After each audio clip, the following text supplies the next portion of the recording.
కష్టకాలంలో తమ సీట్లను సైతం త్యాగం చేసి పార్టీ విజయం కోసం శ్రమించిన నేతలకు ఇప్పుడు కీలక పదవులు లభించాయి. ఉమ్మడి పశ్చిమ గోదావరి జిల్లాకు చెందిన టీడీపీ నేతలు మంతెన రాజు, బొరగం శ్రీనివాస్, పీతల సుజాతలకు కూటమి సర్కార్ సముచిత స్థానం కల్పించింది. టీడీపీ పశ్చిమ గోదావరి జిల్లా అధ్యక్షులు మంతెన రామరాజుకు ఏపీ ఐఏసీ చైర్మన్ పదవి దక్కగా, AP schedule tribe cooperative finance corporation chairman పదవి పార్టీ పోలవరం కన్వీనర్ బొరగం శ్రీనివాస్కు దక్కింది.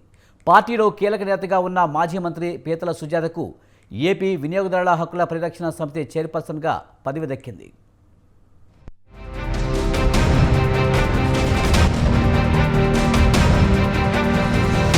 కష్టే ఫలే అనేది సామెత. పార్టీ గురించి కష్టపడిన వారికి, త్యాగాలు చేసిన వారికి తప్పక పదవులు దక్కుతాయని కూటమి సర్కారు నిరూపించింది. పార్టీ క్లిష్ట పరిస్థితుల్లో అత్యంత కష్టకాలంలో తమ సీట్లను త్యాగం చేసి పార్టీ విజయం కోసం కొందరు నేతలు అహర్నిశలు శ్రమించారు. కొంత ఆలస్యమైన పదవులు దక్కాయి.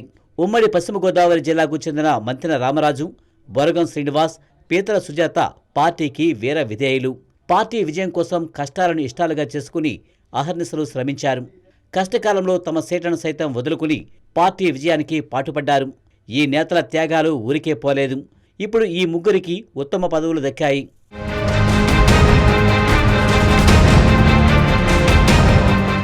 ఆంధ్రప్రదేశ్ పారిశ్రామిక మౌలిక వసతుల కల్పన సంస్థ ఏపీ ఐఎస్ఎస్సీ చైర్మన్గా పశ్చిమ గోదావరి జిల్లా టీడీపీ అధ్యక్షుడు మంతెన రామరాజు నియామకమయ్యారు.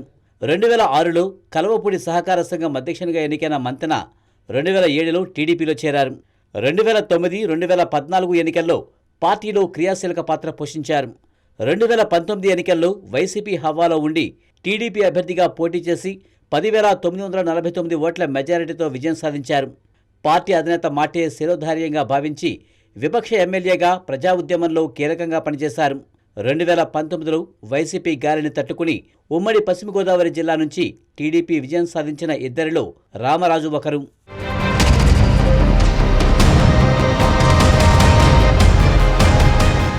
ఓటమి ఎరగని ధీరునిగా పేరు పొందిన మంతెనకు మొన్న ఎన్నికల్లో సైతం తొలి జాబితాలో టీడీపీ ఎమ్మెల్యే టికెట్టు ఖరారైంది. అయితే అనూహ్య పరిణామాల వల్ల ఉండి సీటును పార్టీ అధిష్టానం కె రఘురామకృష్ణంరాజుకు కేటాయించింది.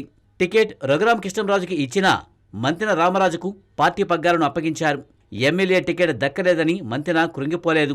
పార్టీ పగ్గాలు దక్కాయని పొంగిపోలేదు. పార్టీ అధినేత మాటే పరమావధిగా భావించి కూటమి అభ్యర్థుల విజయానికి ఆయన శక్తివంచన లేకుండా కృషి చేశారు. ఆ అభ్యర్థులు విజయబావుట ఎగరవేయడంలో కీలక పాత్ర పోషించారు.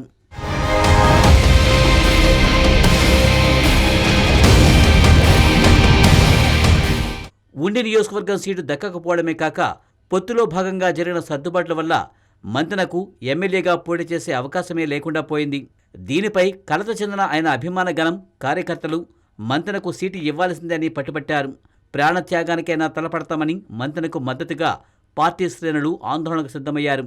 అయితే పరిణితి కలిగిన నేతగా, స్వామి భక్తి పరాయణుడిగా పేరు పొందిన మంతెన అభిమానులకు, పార్టీ కార్యకర్తలకు నచ్చజెప్పారు. అందరినీ సమన్వయపరిచారు. పదవుల కంటే పార్టీ ముఖ్యమని, అనివార్య కారణాల వల్లే పార్టీ పెద్దలు తనకు టికెట్ ఇవ్వలేకపోయారని తన వారికి తెలియజెప్పారు. పార్టీకి వీర విధేయత ప్రదర్శించి కూటమి అభ్యర్థుల విజయానికి కృషి చేశారు. ఇప్పుడు మంతెనకు ఈ పదవి రావడంపై అందరూ హర్షం వ్యక్తం చేస్తున్నారు.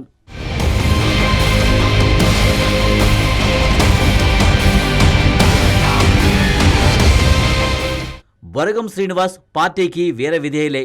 ఆయన 2009లో ప్రజారాజ్యం తరపున ఎమ్మెల్యేగా పోటీ చేసి ఓటమి చెందారు. 2014లో టీడీపీ టికెట్ కోసం ప్రయత్నించారు. అయితే టికెట్ దక్కలేదు. పట్టు విడవకుండా 2019లో పార్టీ టికెట్ కోసం విశ్వ ప్రయత్నం చేశారు. ఆయన ప్రయత్నం ఫలించి టికెట్ దక్కింది. అయితే టికెట్ దక్కినా విజయం వరించలేదు. అప్పటి నుంచి పార్టీ పోలవరం నియోజకవర్గ కన్వీనర్గా వ్యవహరిస్తున్నారు. విపక్ష పాత్రను బొరగం శ్రీనివాస్ సమర్థవంతంగా పోషించారు. అయినా 2024లో మరోసారి అవకాశం చేజారింది. గత సార్వత్రిక ఎన్నికల్లో ఎన్నికల పొత్తులో భాగంగా పోలవరం సీటు జనసేనకు కేటాయించారు. ఈ నిర్ణయాన్ని ఆయన అభిమానులు, కార్యకర్తలు తీవ్రంగా వ్యతిరేకించారు. అయితే ఆయన పార్టీ ఆదేశాలను ఎక్కడా అతిక్రమించలేదు. చెదిరిపోతున్న కార్యకర్తలను ఏకతాటిపైకి తీసుకువచ్చారు. అందరికీ నచ్చజెప్పి పార్టీ అధిష్టాన నిర్ణయం శిరోధార్యంగా భావించారని తెలిపారు. రెండు పార్టీల మధ్య సమన్వయపరిచి కూటమి అభ్యర్థిని విజయతీరాలకు చేర్చడంలో బొరగం కీలక పాత్ర పోషించారు. ఆయన కృషికి ఇప్పుడు సముచిత స్థానం దక్కింది. తాజాగా అధిష్టానం ఆశీస్సులతో ట్రైకార్ చైర్మన్గా ఆయన నియమితులయ్యారు.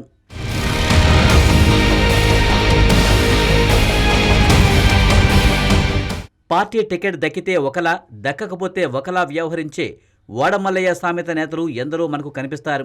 అయితే ఉమ్మడి పశ్చిమ గోదావరి జిల్లాలో 3 టీడీపీ నేతలు పార్టీకి అగ్రతాంబూలమిచ్చి అధిష్టానం దృష్టిలో ఆకాశమంతా ఎత్తి ఎదిగిపోయారు. అలా వేల విజయాలుగా పేరు పొంది ఇప్పుడు ఉన్నత పదవులు పొందిన నేతలు మంతెన, బొరగం గురించి మనం చూశాం. ఇదే కోవాకు చెందిన మరో గొప్ప నేత పీతల సుజాత. 2004 ఎన్నికల్లో తొలిసారి ఆచంట నియోజకవర్గం నుంచి టీడీపీ అభ్యర్థిగా పీతల సుజాత నిలిచి గెలిచారు. అయితే 2009లో టికెట్ దక్కలేదు. అయినా ఆమె ఏమాత్రం అసంతృప్తి చెందలేదు. టికెట్లు, పదవులు ముఖ్యం కాదని, పార్టీ శ్రేయస్సు, పార్టీ భవతే తనకు ముఖ్యమని భావించారు. పార్టీ అధిష్టానం ఏం చెబితే అది చేయడం, పార్టీ కోసం విశేషంగా శ్రమించడమే తన కర్తవ్యమని ఆమె నిర్ణయించుకున్నారు. అదే మార్గాన అడుగులు వేశారు.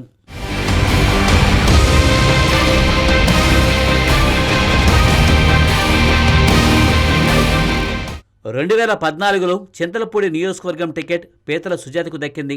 నాడు 15,000 పైచిలుకు ఓట్ల మెజారిటీతో పీతల గెలుపొందారు. ఎమ్మెల్యేగా గెలుపొందడమే కాకుండా ఆమె మంత్రి పదవి దక్కించుకున్నారు.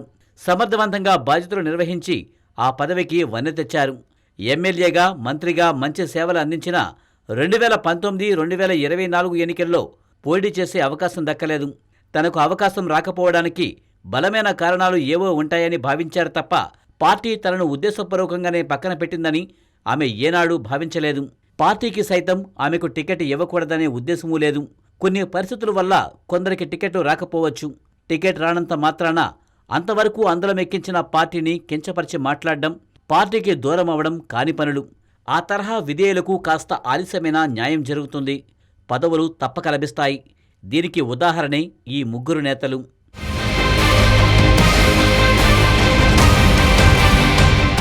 రెండు 2019, 2024 ఎన్నికల్లో సీటు దక్కకపోయినా పార్టీ కార్యక్రమాల్లో చురుగ్గా పాల్గొని అభ్యర్థుల విజయం కోసం పీతల సుజాత విశేషంగా కృషి చేశారు. 2 దశాబ్దాలకు పైగా ఆమె పార్టీని అంటిపెట్టుకుని వీర విధేయరాడిగా పేరు తెచ్చుకున్నారు. పార్టీ చేపట్టిన ప్రతి కార్యక్రమాన్ని జిల్లాలో ముందుకు తీసుకువెళ్లడంలో కృతాకృతులయ్యారు. మహిళా సమస్యలపై ఎన్నో పోరాటాలు సాగించారు. ఆమెకు పార్టీపై ఉన్న అంకిత భావానికి, కార్యదక్షతకు, సేవాభావానికి ముగ్ధులైన పార్టీ అధినేత సీఎం చంద్రబాబు నాయుడు ఇప్పుడు ఈ ఉన్నత పదవిని ఇచ్చారు.